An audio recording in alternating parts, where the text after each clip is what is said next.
সুপ্রিয় দর্শক সবাইকে আন্তরিক শুভেচ্ছা। শুরু করছি কয়েদিমু টেলিভিশনের সাপ্তাহিক আয়োজন বাংলাদেশ কি বিচিত্র, দেখাবো তার চিত্র। আমাদের আজকের বিষয় 70 গেল 80 গেল মাগার যৌবন গেল না। এদিকে আমাদের আজকের আমরা প্রোগ্রাম সাজিয়েছি একজনের বিয়ে নিয়ে। সেটা হচ্ছে, আপনারা সবাই জানেন যে রেলমন্ত্রী কিছুদিন আগে বিয়ে করছে এবং তার বিয়ে নিয়ে আমাদের আজকের অনুষ্ঠান। সুপ্রিয় দর্শক, আপনারা দেখেছেন বাংলাদেশে প্রায় সবগুলো চ্যানেল তার বিয়ের গায়ে হলুদকে লাইভ করছে। আমরা কয়েদিমু টেলিভিশন চেষ্টা করছিলাম তার ভাস্করকে লাইভ করতে, কিন্তু উনি লজ্জায় দিলেন না। যাগুয়া স্বামী দিকে আগুয়া আমরা চলে যাচ্ছি আমাদের প্রোগ্রামের ভিতরে। শুরুতেই তার বিয়ে নিয়ে আমরা শুনবো কিছু বিশিষ্টজনদের মতামত। আসলে 70 বছরের ইঞ্জিনের সাথে নতুন বগি কিভাবে চলবে আমার বুঝে আসে না।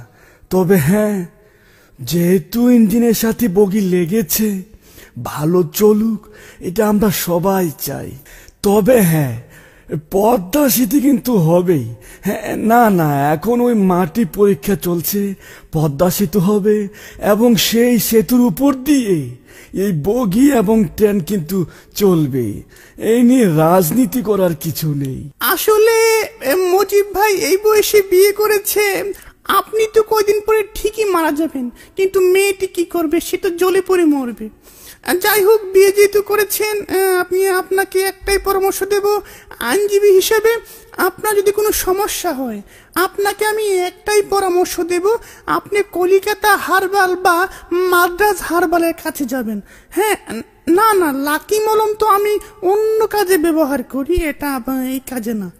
সাংবিধানিক এবং গণতান্ত্রিক ভাবে একটি দেশের যে কোনো লোক 70 কি 80 এটা কোনো যায় আসে না, সে বিয়ে করতেই পারে। আমিও চেষ্টা করেছি সর্বসাফল্যভাবে। বিবাহ একটি গণতান্ত্রিক অধিকার, এ নিয়ে রাজনীতি করার কিছু নেই। রেলমন্ত্রী থাকা অবস্থায় আমিও চেষ্টা করেছি, কালো বিড়াল বের হয়ে আসছে, কিছু করার নেই। প্রিয় দেশবাসী, আপনারা দেখেছেন এই সরকার কি করেছে। বাল্য বিবাহ যেরকম অপরাধ, এই বৃদ্ধ বিবাহ কিন্তু একটি অপরাধ। এই সরকারের মন্ত্রী কি যেন নাম, রেলমন্ত্রী, একটি অল্প বয়সী মেয়েকে বিবাহ করেছে। এখন এই মেয়েটির কি হবে? যাই হোক, আমরা ক্ষমতায় গেলে ওকে রিমান্ডে নিয়ে হাত পা বেঁধে দেখব কত জোর হয়েছে। আমরা তীব্র নিন্দা জানাই। আগামী ঈদের পর তীব্র আন্দোলন হবে। হ্যাঁ, ঈদের পর কোন ঈদ সেটা জানিয়ে দেব। সুপ্রিয় দর্শক, সবার কথা শুনে আমার একটা জিনিস মনে হচ্ছে, কবি বলেছিলেন আমাদের দেশে হবে সেই ছেলে কবে যে 70 কিংবা 80 বছর বয়সে বিয়ে করতে যাবে। সবাইকে ধন্যবাদ। আবার দেখবেন আমাদের বিচিত্র অনুষ্ঠান বাংলাদেশ কি বিচিত্র, দেখাবো তার চিত্র। আজকের মতো এখানে বিদায় নিচ্ছি, ধন্যবাদ। কয়েদিমু টেলিভিশন একটি দীর্ঘমেয়াদী অস্থায়ী চ্যানেল।